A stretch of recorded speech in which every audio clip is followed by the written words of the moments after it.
This happened to me last year, around mid-October, just a few months ago. And honestly, I'm scared, because by the time you watch this, my stalker might be back. At the time, I worked a night shift at a security desk inside a downtown office building. It wasn't really demanding. Most nights I was just sitting there from 8 p.m. until about 6 a.m., logging who came in and out, checking cameras, and walking a few rounds every hour. The building was mostly empty at night except for maybe one or two people staying late. My apartment was only about a 10-minute walk from the building, and I liked to walk home in the early morning. Everything was quiet, the streets were empty, and it gave me time to unwind. One morning, around 6:15, I left work as usual. It was still dark, but the sky was starting to brighten just a little. I walked the same route I always did, past a closed diner, a row of old shops, and down a narrow alley that cut behind a hardware store. The alley wasn't long, and it saved me a few minutes. As I turned into the alley, I noticed a motorcycle parked off to the side. That wasn't unusual by itself. People sometimes park back there to avoid street meters. But something about this one made me slow down. It was completely black, no license plate, and it looked like someone had duct taped something over where the plate should be. There was nobody around, though, and I didn't see any lights on in the nearby buildings. I kept walking, just a little quicker now. That same night, I headed back to work around 7:30 p.m., like always. As I turned the corner to the alley, I saw the bike again. Same spot. No plate. This time, the front wheel was turned slightly, like it had been moved, but nobody was near it. That made me stop. I looked around but didn't see anyone, so I kept walking. I made a mental note to maybe use a different route tomorrow. For the next 2 days, that same bike was parked there every time I passed, morning or night. I started getting this uneasy feeling, like I was being watched. I even took a photo of the bike one morning from a distance, just in case I needed to tell someone about it. Then one night, on my walk to work, I passed by the alley, and this time, the motorcycle was gone. I felt relieved. I even laughed a little, thinking maybe I'd just been working too much and overthinking everything. That relief didn't last long. At around 2 a.m. during my shift that night, I was doing a regular check on the building's security cams. Everything looked normal until I switched to one of the back alley cameras. It caught movement. A person, standing in the shadows, not close enough to trigger the motion alert. He was just far enough back that I wouldn't have seen him unless I checked manually. The figure stood there for a while, unmoving. Then he walked off toward the side of the screen, not in a hurry, just casually like he belonged there. I felt a chill crawl up my back. The next morning, when I walked out of the building, I chose not to take the alley. I took the long way instead, along the main street. But just before I reached my apartment, I saw something in the small alley behind it. The same black motorcycle. No plate. Just sitting there, as if it had followed me. I stopped in my tracks the second I saw it. The alley behind my apartment building was narrow and dimly lit, usually used by garbage trucks or for residents to take out trash. I barely ever walked through it myself. But there it was, the same bike, tucked between a dumpster and the wall, like someone had carefully placed it where it wouldn't be seen unless you were really looking for it. This time, something was different. I walked closer, just to be sure, and I noticed a piece of cloth wedged under one of the handlebars. It was a torn part of what looked like a high-visibility vest, the kind we wear at the building for security shifts. My stomach dropped. I didn't touch it.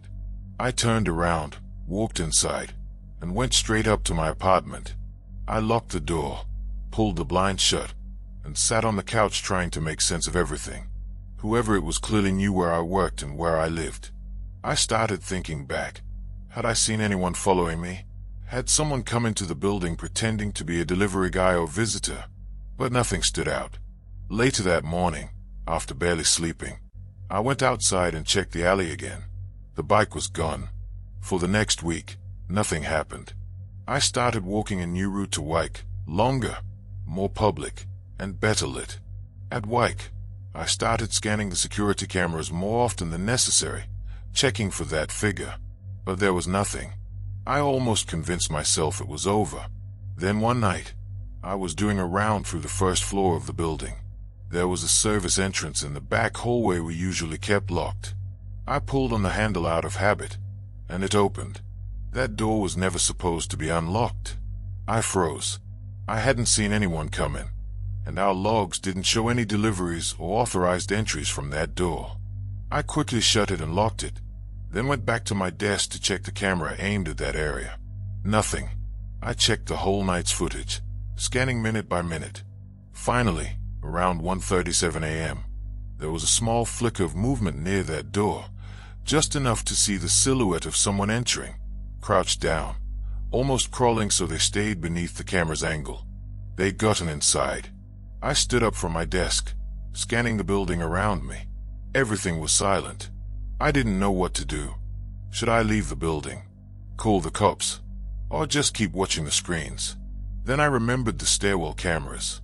I switched to them and saw the same figure, now standing at the bottom of the east stairwell, head tilted slightly toward the camera. Not moving, just standing there. He was wearing all black, helmet still on, like he'd never taken it off. I didn't wait. I called the police from the desk phone.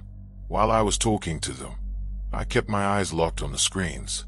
The man didn't move for almost 2 full minutes, and then, just before the police said they were arriving, he turned and calmly walked back out of the camera's view. They never caught him that night. When the police arrived, we searched the building top to bottom. No signs of him. No bike outside. They looked over the footage, took my report, and told me to stay alert and call again if anything else happened. That was almost a year ago. I never saw the man again. The motorcycle never showed back up. But sometimes, I still take the long way to work. Not because I have to, but because I don't trust that it's really over. And every now and then, when I check the alley behind my apartment, I swear I can smell exhaust, like someone had just been there and left before I looked. Early March last year, I had just moved into a small rental home on the edge of a quiet neighborhood. Nothing fancy, just a one-bedroom place with creaky floors and thin walls, but it was all I could afford, and it felt peaceful. The house had a tiny fenced-in backyard, a narrow kitchen, and a short staircase that led up to a cramped attic I used for storage. One thing I noticed right away was that the space under the stairs was closed off. There was no usual closet or crawl space like you'd expect, just a blank wall with a faint square outline, like a panel had once been there and was painted over. I didn't think much of it at first. I figured maybe the previous owner sealed it up during renovations. A few days after moving in, we had the first big storm of the season. It came in hard, wind rattling the windows, thunder shaking the floor, and rain hammering the roof like gravel. The power flickered and eventually went out completely around 9 p.m. I lit some candles, threw a blanket on the couch, and made tea on my gas stove. It actually felt kind of nice, cozy even. Then I heard it, a soft scrape. It came from near the stairs. At first, I figured it was the wind, or maybe something shifting upstairs. Old houses make noises, especially in storms. But it happened again. A slow, dragging shk, like something brushing against wood. I stood still, listening. It was definitely coming from beneath the staircase. I grabbed a flashlight and walked over, pointing it at the wall. Nothing. I even knocked on it, half laughing to myself for being spooked. The sound didn't return. Eventually, I went to bed, chalking it up to weather or nerves. But the next night, still storming, it happened again. Around the same time, as the wind picked up and the lights flickered again, I heard it. The same slow movement beneath the stairs. And this time, it was louder, closer, almost like breathing. Short, unsteady exhales, just barely audible over the rain. I froze. Then the power cut out completely. When the lights went out, everything fell completely silent for a moment. No hum of the fridge, no ticking wall clock, just rain slapping against the windows and that suffocating darkness stretching across the house. I stood by the staircase, frozen, still holding the flashlight. The breathing, or whatever it was, had stopped. I turned the flashlight back toward the wall under the stairs. My eyes had adjusted to the dark a bit by now, and I could see the faint rectangular outline again. Maybe it had always been there.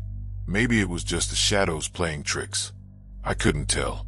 But something in me, some quiet, nervous instinct, told me not to touch it. I went back to the living room and stayed on the couch that night, wrapped in blankets with the flashlight on my chest and a kitchen knife on the table beside me. I never slept. I just stared at the shadows shifting across the ceiling, listening. But nothing happened. The next morning, the storm finally cleared, and the power came back. Sunlight came through the blinds like nothing had happened. I went about my day, but that night, I had trouble relaxing. I found myself avoiding the stairs. Even walking past them made me feel watched. That night was calm, no rain, no wind, but just past midnight, I heard the noise again. No storm this time. No excuse. It started softly, like fingers brushing against the underside of the stairs. Then something heavier, a dull thump, like someone shifting their weight. It lasted only a few seconds and then stopped. I waited. 10 minutes passed. Then 20. Nothing. I finally grabbed the flashlight again, walked over to the wall, and crouched down. That outline I thought I imagined, it was real. There was a thin gap between the wood and the floor, not enough to see into, but enough to know it wasn't solid all the way through. That night, I didn't sleep. The next day, I called the landlord. I told him about the noises and asked what was behind the staircase. There was a long pause before he spoke. "It's sealed off," he said. "Storage crawl space. Old house, probably raccoons or something. I wouldn't mess with it. But it sounds like someone's." "It's nothing," he interrupted, a bit too quickly. "Trust me, don't go digging around back there." The call ended. After that call, I couldn't shake the feeling that the landlord knew more than he was letting on. The way he spoke, the speed of his response, it wasn't just a guess about animals. It sounded like a warning. The next night, the rain returned, harder than before. It came down in sheets, like the sky had cracked open. Wind howled against the windows. I lost power again around 10 p.m., and this time, the outage stretched into total darkness. No streetlights, no glow from neighboring homes, just the sound of storm swallowing the world. And under all that noise, buried in the thunder and rain, I heard it. The thumping. Louder now. Heavier. It was coming from beneath the stairs. And this time, it didn't stop after a few seconds. It kept going. A slow, steady rhythm like pacing or rocking. Something alive. That was it. I couldn't sit still anymore. I grabbed my flashlight, pulled on boots, and went outside around to the side of the house. The rain was cold and blinding, but I didn't care. I needed to know. The foundation had a crawl space vent near the stairs. I pried off the rusted grate and aimed my flashlight in. At first, all I saw was dirt and old wood beams. Then, slowly, I moved the light. Something shifted in the far corner. A shape, curled up in the shadows, tucked into the farthest edge of the crawl space, was a person. Knees pulled to chest, face half buried in their arms. Hair long, filthy, soaked. They didn't move like they were trying to attack, just shifted slightly like they were trying to hide from the light. I fell back, slipped in the mud, and scrambled away from the opening. My heart was pounding in my ears. My hands were shaking so badly I could barely hold my phone, but I managed to dial 911 and explain what I'd seen. The police arrived quickly, probably because of how frantic I sounded. When they pulled the person out, I could hardly watch. It was a man, thin, malnourished, maybe mid-30s. His clothes were damp and filthy, and he didn't say a word, just stared at the ground like he'd forgotten how to speak. They wrapped him in a blanket and took him away. I found out later from an officer that the man had been squatting beneath the house for weeks. He'd gotten in through a broken vent that had long been hidden by a pile of garden bricks out back. That outline under the stairs, it wasn't a sealed crawl space. It was an old access panel that had been covered up, likely after the last tenant moved out, and never fully repaired. Nobody knew how long he'd been there before I moved in. Nobody knew what he wanted. He had no ID, No criminal record. No explanation. Just an empty notebook full of hand-drawn floor plans of my house and pages of scribbled notes about what time I left each day, when I slept, and what lights I left on. He never tried to hurt me. He just watched. It was supposed to be a quick stopover. I was driving home from a work trip and had been on the road for nearly 10 hours. By the time I reached the outskirts of this small, nameless town, the rain had started to fall harder, the kind that makes your windshield wipers feel useless. It was getting late, and my eyes were blurring from exhaustion. I pulled into the first motel I saw, one of those old roadside ones with a faded sign and a single row of rooms. The lobby was empty when I walked in. A bell sat on the desk. I rang it twice before an older woman shuffled in from the back. She looked tired, barely spoke, and handed me a key without asking for ID or payment up front. "Room 104, she said. "Far end. Try not to track mud in." I nodded, thanked her, and made my way across the lot. The rain was coming down sideways now, the wind pushing it in sheets. Room 104 was at the very end, half hidden by a broken-down ice machine and a leaning soda vending machine that looked like it hadn't worked in years. The room was fine. Dingy carpet, one buzzing ceiling light, a bed that dipped slightly in the center, and a window that didn't quite latch all the way. But it was dry. I threw my bag on the chair, took off my shoes, and collapsed onto the bed without even changing. I must have dozed off, because when I opened my eyes again, it was fully dark outside, and someone was knocking on the wall behind the bed. Not the door, the wall. It was faint, just a few slow taps, like someone using one knuckle. Then silence. Then again. Knock, knock, knock.